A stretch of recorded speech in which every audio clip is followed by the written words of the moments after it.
2, 1.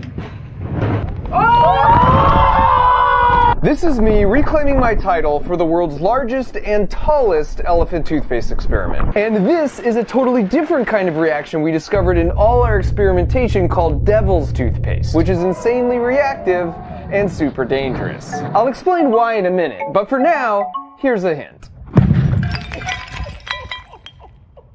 Wow. And if you look closely in both shots, I'm not holding the trigger. This kid is. In fact, that kid was the whole reason we were there at all, because this was a culmination of 8 months of planning to throw him the most epic birthday party ever. And all of this started inadvertently from a single surprise phone call. What's up, Fletcher? Oh my god.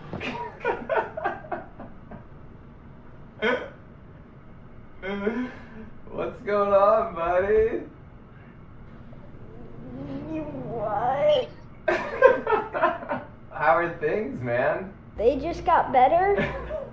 This is Fletcher. And this is also Fletcher a year before this call, but unbeknownst to everyone at the time, also pictured here under all that amazing hair was a fast-growing brain tumor. They eventually realized something was wrong and discovered it was a dangerous form of brain cancer so rare he was only the 6th kid ever known to have had it. So his family uprooted their lives for a year and moved almost 1,000 miles to be closer to St. Jude, where they removed the tumor and would try and fix his brain. In fact, our call was the night before he was going back in for another brutal week of chemo. He's such a funny kid, and I was so inspired by his hopeful attitude that after talking for an hour, I secretly vowed that if he made it to 13 years old, I would fly him and his family out and surprise him with just the dopest birthday party ever. And not long after, I texted Fletcher this picture, so he knew we had closely matching hairstyles, but what he didn't know is that plans were already underway for him and I to take back the record for the world's largest elephant toothpaste. And as a quick refresher, last summer, my buddy Science Bob and I set the world record for elephant toothpaste by filling up an empty swimming pool. I wanted to be able to swim in the foam afterwards, so we figured out how to use yeast as the catalyst, which is in fact safer,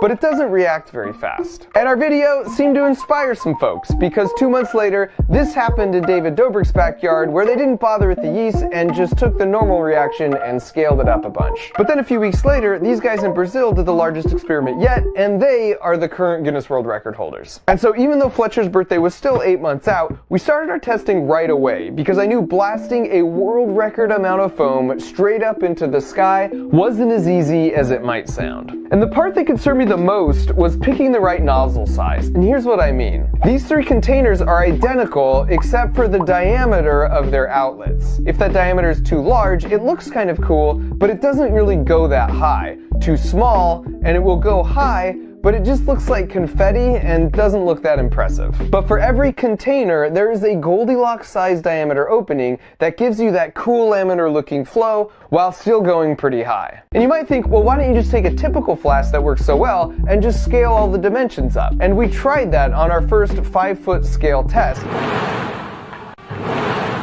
And just as I feared, it went all confetti on us. And the problem is illustrated here. If you want to scale up and double all the dimensions of the block, you get this. It's perfect. All these dimensions increased exactly by a factor of 2. But wait a sec, the volume increased by a factor of 8. This is called the squared cube law, and its effects are everywhere in nature, such as putting a hard limit on just how big land animals can be, because how heavy you are is a function of your volume, but the strength of your muscles and bones is a function of their cross-sectional area. So since animals evolved to get heavier by the power of 3, but stronger by only the power of 2, at some point it's just too much. So on the next 5-foot test, we increased the top diameter by a mere 3.5 inches. But now the pendulum swung too far the other way, because while the column looked smooth, it didn't really go that high. And so finally for the 3rd test, we let the pendulum swing back just a tad and shave down that diameter by just over an inch to try and dial in that Goldilocks outlet size. And sure enough, the column went really high and looked great. But this test uncovered another issue. With such a high volume of foam, the pressure was creating some really high forces in the flask. I mean, that's a lot of damage, which, quite frankly, left us with only one option.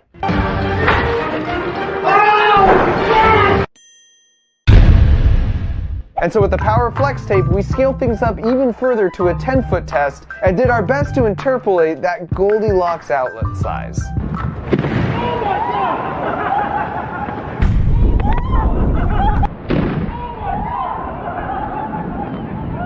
So once again, the outlet size worked great, but our joint construction wasn't prepared for the further scaled up forces. In fact, score a fat W for the flex tape, where you could see it single-handedly held the thing together, even as the screws and wood busted through. And we were realizing we just had to make the structure so over-engineered and indestructible, so the only option for the foam to escape the high pressure would be going out the top. And so while that wasn't a perfect result, I felt like we'd learned enough from all of our failures to design it strong enough for the final 20-foot world record version. In the end, we ran over 150 tests, not only to determine the right scaled up flask dimensions, but things like, does neck length have an effect?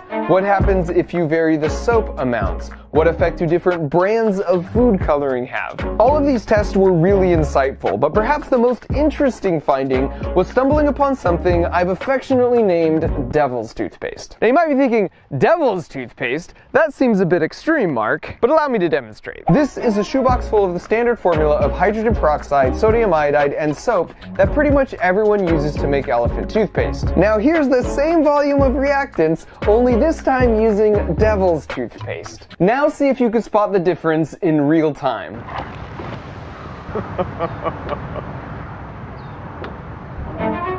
Not only is it hyperreactive, but the reaction is much hotter, so you get these really cool bubble formations. Here's one more. Once again, this is normal elephant's toothpaste in an Erlenmeyer flask. No big deal, people have been doing this for years. But once again, here's the same volume of reactants, now only with Devil's Toothpaste. Given how explosive this is, this may be irresponsible of me, but while we watch the replay, I'll tell you exactly how to make it. You start with 2016. Once that mixes, you're gonna Oprah Winfrey. Torch on the leftover rabbit fur, and you're good to go. And so by taking some rigorous safety precautions, we also intended to set the first and therefore only world record for the world's largest Devil's Toothpaste experiment by filling 6 55-gallon drums with 400 times the amount that broke the flask here. And so after 150 tests and 8 months of work, feeling much more confident about our build plans and chemistry, we packed everything up and made our way to the small farming town of Gridley, California. We chose Gridley because our family friend Dale graciously agreed to let us use his land, which is full of hundreds of acres of walnut trees. No, don't even think about it, Fat Gus. He also had a great backyard we could make use of. And so with only 4 days left till Fletcher was flying out for the party, we got to work on a 20-second build montage.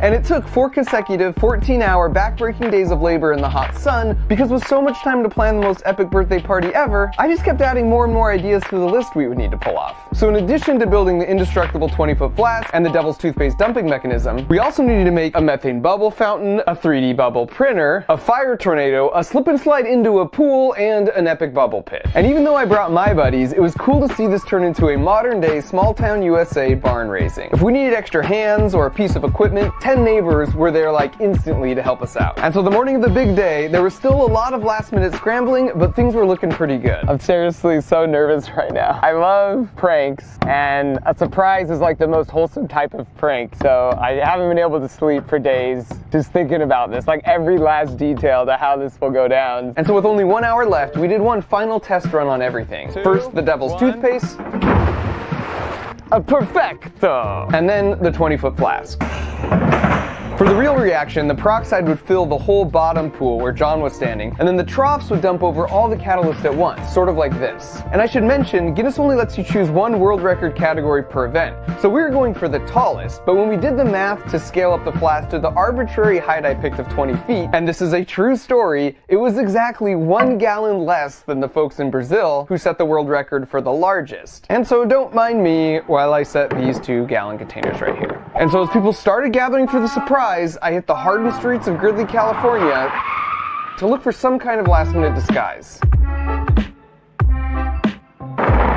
And so after a bit of a warm-up, because these are all moves I can for sure do, and that's definitely me in the costume, the moment I had spent the last 8 months planning for had finally arrived. And the cover story for the kids is they were coming to tour a walnut farm of a distant relative.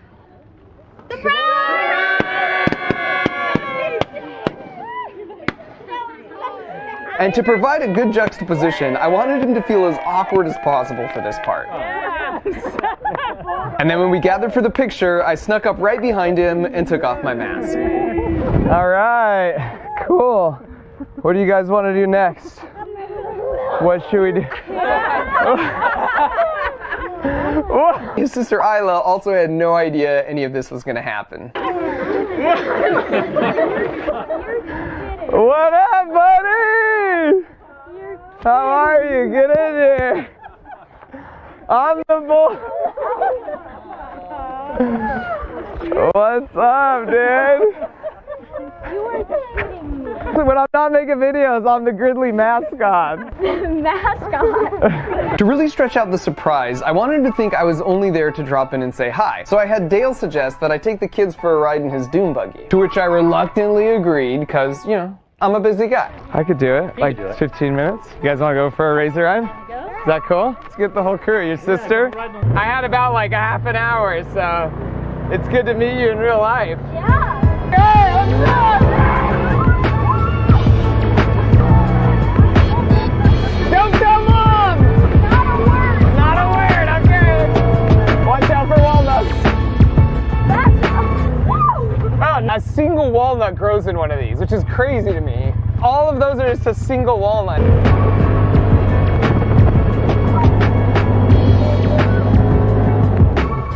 As we pulled up the driveway, I stopped the dune buggy in a precisely predetermined location where the view of the 20-foot flash was obscured by the truck. I heard it was your birthday, so I got you something simple. Well, tomorrow's my real birthday. Oh yeah, tomorrow. I'm one day off. So Fletch, I gotta come clean, buddy. You and I today are gonna set a Guinness World Record for the world's tallest elephant toothpaste. Wait, what? Are you kidding me? You are currently in a YouTube video. I want you to wave to your 20 million of your newest friends. Hello. We're gonna put all the elephant toothpaste in there and just blast it in the air. Yeah, I got 15 minutes. I actually fully cleared my schedule. Oh my god. With the surprise fully and successfully executed, my heart rate finally lowered a bit and I gave them a preview of all the cool stuff we had lined up for the party. Then we headed to the backyard where he saw the setup and his mom. You are devious. Because at this point it had sunk in that there would be no Walnut Farm tour and that her and I had been conspiring for months. For now though, it was time to party.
Before we busted out the flaming bubbles or the bubble pit, we headed across the street to check out the world's first and therefore largest devil's toothpaste experiment.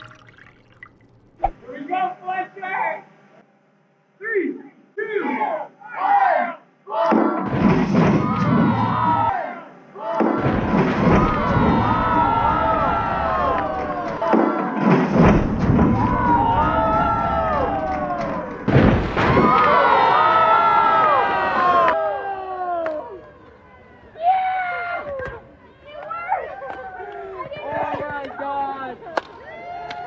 Science Bob came over and hooked us up with the slow-mo shot.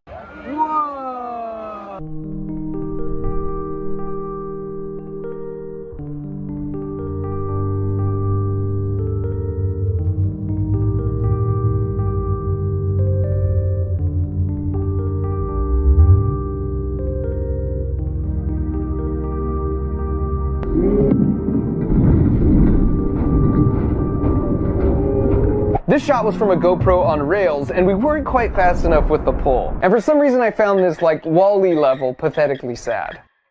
You can see even in slow-mo, the reaction happens so incredibly fast.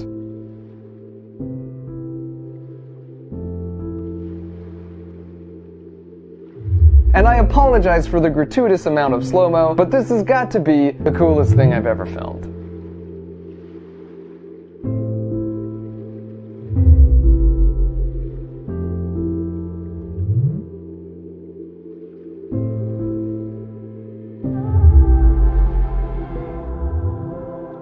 And afterwards, it kept oozing this rainbow Play-Doh extrusion thing.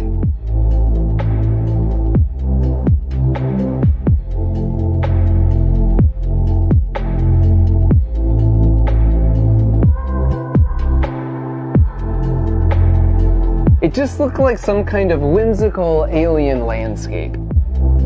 And as you can see over time, it just sort of deflates itself. And after that, we went back and ate some dinner and had some amazing and not at all creepy Army of Fletcher face cupcakes while the crew started prepping for the big world record finale. And in the vein of cool stuff I would need to have at my birthday party if I was turning 13 years old, I of course had to bust out the Elon Musk flamethrower to light some fire bubbles. And finally it was back to the front yard to top things off with the most amazing bubble pit ever. It was like belly flopping on a cloud.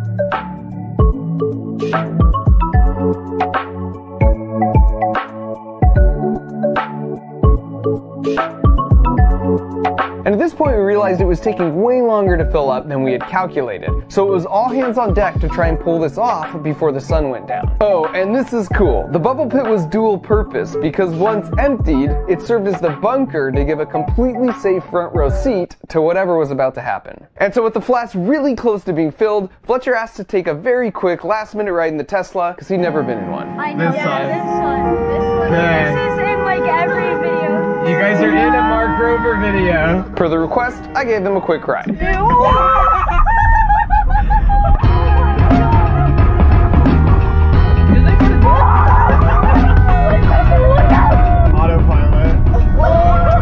Oh my god! The weird part is I can sit and have a conversation with you, Fletcher, and this feels very freaky, but you trust me. Remember our story, alright? 10 miles an hour tops. And so with the official measurement drone in the air, our timing was perfect because we made it back just as they were sealing up the door for the big moment. Okay, Fletcher, I'm handing this to you officially. To think, you should have been touring a walnut farm right now. And so after 8 months of planning and so much work by so many people, the coolest birthday present I've ever given anybody came down to this moment. Here we go. 3, 2, 1.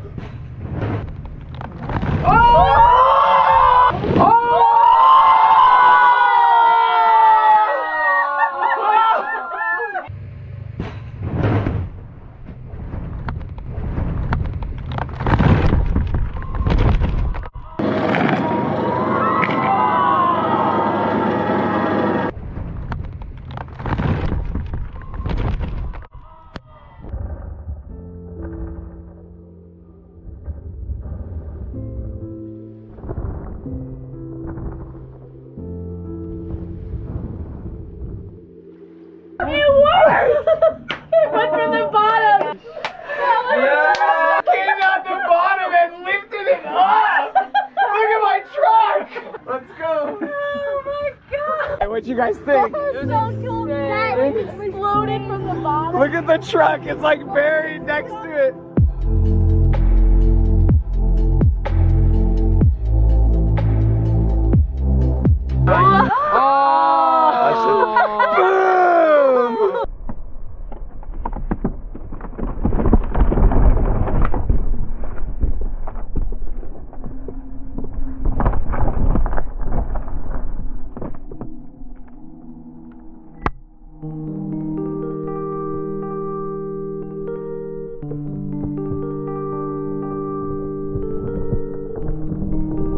And I'd just like to point out how great that flowing column looks with a perfectly selected outlet diameter. That is, until things got chaotic once the pressure changed drastically from the big rupture.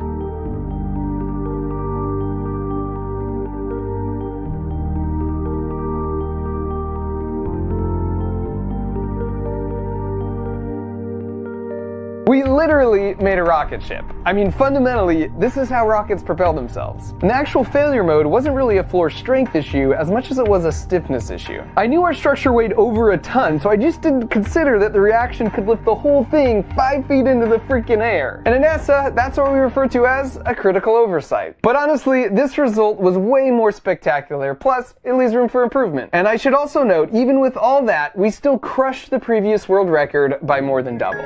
And so as the sun went down, Science Bob lit up the fire tornado as a fitting end to the party. I also told Fletcher there was one more thing, which is that with a little help from Dale, he could use some heavy equipment to destroy our beautiful creation.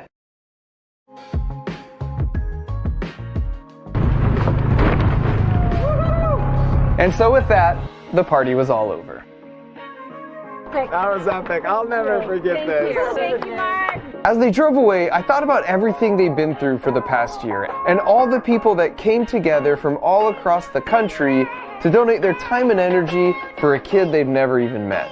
And I might not vote the exact same as all of them, but for like 5 inspiring days, none of that stuff mattered. Whenever I find myself short on hope, I find it helps to put my phone down and choose to see the good parts in my fellow humans and be one of the good parts for my fellow humans to see. And so to Fletcher, thank you for being such a good example of holding on to hope amidst really lame circumstances. Happy birthday, buddy, and congrats on your new world record.